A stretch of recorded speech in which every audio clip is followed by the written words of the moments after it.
Sometimes life is amazing, sometimes it isn't. Walking down the street in Olympia, my heart was feeling different. The day had been somewhat typical, but I wasn't feeling good.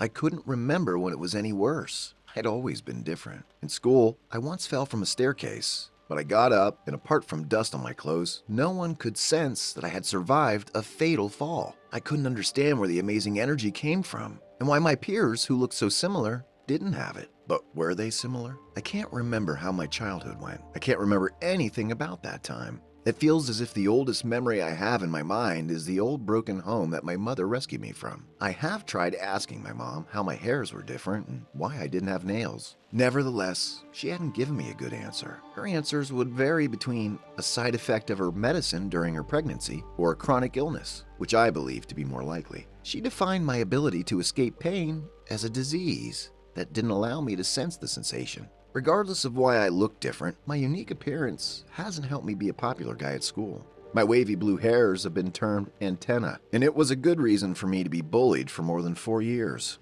The bullying was horrendous for me, but my mother believed she had a solution. For as long as I could remember, she'd been taking me to the middle of a forest where a doctor lived. The clinic was nothing more than a broken wooden house that resembled a witch's hut. I never felt comfortable there. Every time we would head to the clinic, I would have an antsy feeling in my veins. That increased as we got closer. It would intensify as we entered the woods, and the sensation would always cause me to faint.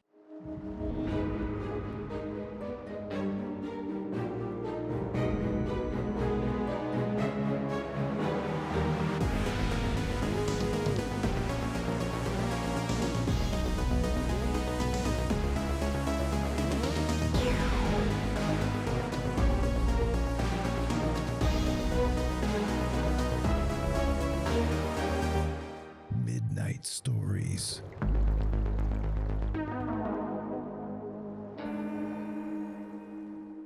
The next thing I remember is waking up in the clinic tied to a chair with a headband around my head. My mom would be seated on the floor waiting for me to wake up. As soon as I got up, she would untie the headband and seek the doctor. The doctor looked suspicious. I've been going to this clinic for more than 9 years, and I've never seen his face. He'd be wearing a black mask and a black hat. Instead of the regular white coat, he wore an oversized gray coat that smelled outrageous. I believe that smell might have been coming from the medicines he made. The walk from the restaurant to the home was tiring, but it was good to see my mother dressed up. She said that she was going for a routine checkup at the hospital, and I should stay home until she came back. I couldn't imagine the abnormal day would turn even more anomalous. About 5 minutes after she left, I noticed her purse lying on the dining room table. It frustrated me to see it because I would now have to go to the hospital to hand it to her. I was already tired after my job, and walking for 20 minutes was the last thing I wanted. Nevertheless, I didn't want her to get embarrassed, so I gave up on my comfort. I picked up the purse and started walking. On my way to the hospital, I saw Lorenzo, a cousin about the same age as mine. He gave me a warm expression, and I thought it would be rude not to stop for small talk, regardless of my hurry. After our greetings, he said, "What a coincidence. I just met your mom at the bus station, and now you're here." I was shocked. Why would Mom lie to me? And I asked if he was sure. Lorenzo assured me that it was her because she recognized him and asked him for some money to pay for the ticket as she didn't have her purse. I couldn't see his claim as just an illusion, so I asked where the ticket was for. It was for the Patras. I was confused. Why would she take the bus to Patras when headed to the doctor's clinic? Why would my mom go for a routine checkup at that clinic while she was going to the city hospital before? I was confused. I was unable to understand where she was headed, but I was inclined to find out. I ended the conversation and rushed to the station. Fortunately, the bus to Patras was about to leave. I got on it, but as the bus was about to move, my brain rang. I realized how I'd be going to this clinic on my own. I'd never been able to stay awake as we reached close to the Folio Forest. I was worried, but it was too late to think more. I thought it was the right time to overcome my fear for the sake of understanding the truth. The worst I could imagine was to faint on my way and reach the town instead of the clinic. It was a risk I was ready to take. I was wrong about the worst case scenario, for what happened afterward was unimaginable, at least for me. The journey to Patras was 3 hours long, but as the Folio Forest was in the middle of the road, it took an hour to reach there. After each minute passed, my anxiety increased. I didn't know how to confront my mom. What if it was just a regular checkup? What if she was in trouble? Thoughts like these accompany most of my journey. After about 30 minutes, I noticed that I hadn't felt the antsy feeling that day. Although we were pretty close to the forest, my body wasn't reacting normally. I was feeling no different. I couldn't think of an answer for the difference, but I asked for a water bottle in case I felt awkward later on. Time kept on passing, and my fear grew, nor did I have any unusual physical feelings. There were some drops of sweat on my head, but they were from the tension of what would happen afterward. There was a slight suspicion growing in my mind. Although I didn't want to believe it, I couldn't find any other answer. I was afraid my mother was actually the reason I fainted. I pondered how it was possible that of all the people, only I would faint. And of all the times, I would faint just when we were about to reach a dreadful clinic in between a suspicious forest. Tons of possibilities quarreled in my mind. I decided to move on from my thoughts and focus on the trip, but I couldn't. The fear of reality piled up in my mind. What would happen if my inceptions were correct? What if my mom was the real culprit? I was so perplexed to imagine what would happen and thought of quitting my mission and returning home. In the plethora of feelings, we reached the folio forest. I asked the conductor to stop the bus at the side and got off. It was an empty road. No sign of cars, humans, or animals was visible.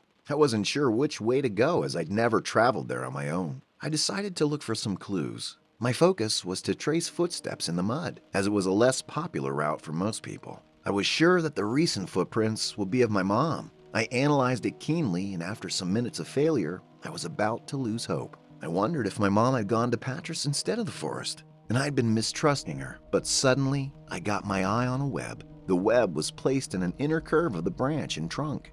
A spider was remaking it. It looked like the web had broken recently. I felt like it might be a clue, so I looked under the tree for some prints, and fortunately, I found one. I was certain that the print was of my mom, and if not her, definitely a woman, because it wasn't regular jogging shoes. It was a sandal with a plain sole and an inclined heel. I decided to follow the footmarks in the dark forest. I could see bats hanging in the trees with their eyes closed and snakes moving around. A wrong step and I could die. I was risking my life for minor confusion. Giving up wasn't an option, and with a deep breath, I started walking. The forest was darker than I had imagined. There were sounds from all kinds of animals. The whirling of owls, the growls of wolves, and some scary shining eyes haunted me. The thorns from the bushes would rub across my arms, leaving scratches. As I walked deeper into the forest, I could hear some footsteps at my back. I was too frightened to turn back. It wouldn't be wrong to say that I didn't have the time to look back because within a moment, a strong attack at my foot left me on the ground. However, it wasn't a human being. It was just a deer that ran away. Fortunately, while I was getting up from the ground, I noticed a piece of cloth at the bush. It resembled the pattern my mom was wearing that day. It assured me that I was on the right path. However, it left me a little worried because I wasn't ready to confront her. I looked around to check if any signs of a living being could help, but all of my efforts resulted in vain. I took a deep breath, and despite my fear, I sat at the rock and waited for a sign from heaven. Minutes passed and no hint was visible. I thought that my luck had dried up, and I decided to take one of the routes. I decided moving towards the right. After a couple meters, I didn't see any signs of the clinic, and I started doubting my choice. Then, suddenly, I saw smoke coming from one end. I started to follow the smoke. Within 5 minutes of walking, I could feel the clinic near me. The horrendous smell, similar to that of the doctor's coat, was getting stronger and stronger every step. I realized that it was time to confront reality. Although I've been courageous my entire life, at that moment, my heart was pounding rapidly. It looked to burst out of my chest. After about a minute's walk, I could see the clinic about 50 meters away. I decided to take cover in a tree and notice if anyone came out.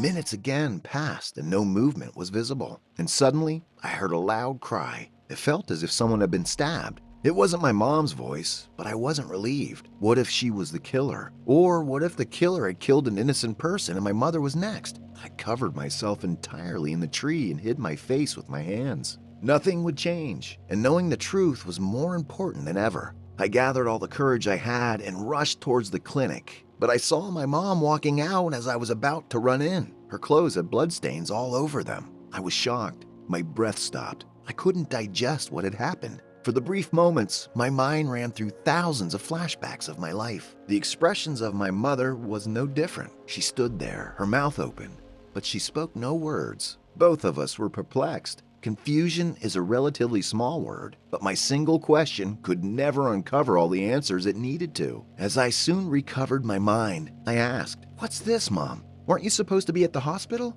My lips wanted to say a lot more, but the word choice didn't support them. My mom said, "We can talk about it as long as you want. For now, any explanation won't hide the truth."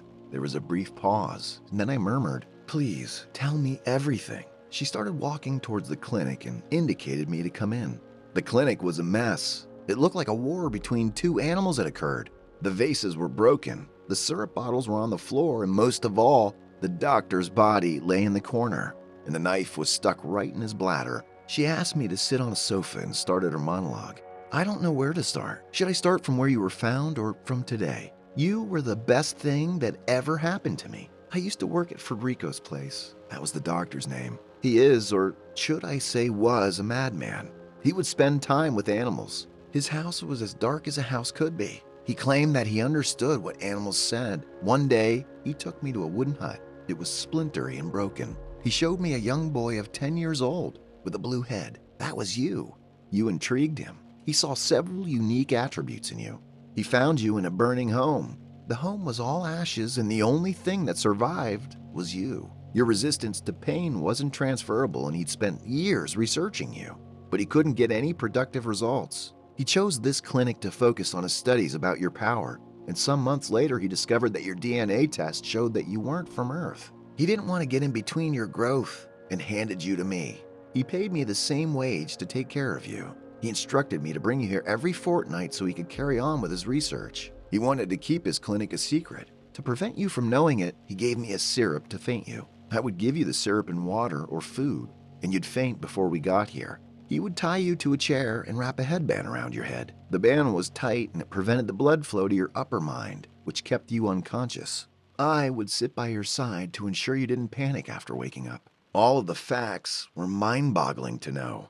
My entire world collapsed in front of me. I turned from a happy son to a stranger with no identity. The person I took as my mother was merely a random woman charged for taking my care. She was using me for a good life.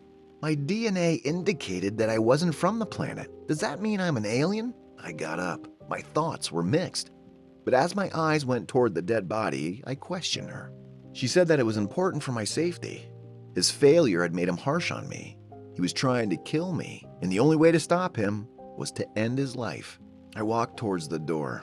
My mom rushed and held my hand from the back. She said, "I've always loved you like a mother. I don't care who you were, but today, the world knows you as my son, and that's what's important." She hugged me and started crying.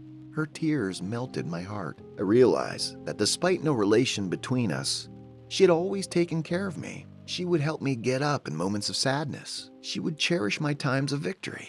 Even if she wasn't my mom, she hadn't done any less than a mother. I wrapped my arms around her and both of us wept heavily. After some minutes, we walked out of the forest together. The way out of the forest had unusual feelings in me. I was headed home with an unknown woman that had brought me up with no considerable returns, but she was also a killer. We hardly talked a bit on our way back home. Both of us were, perhaps, planning for the life ahead.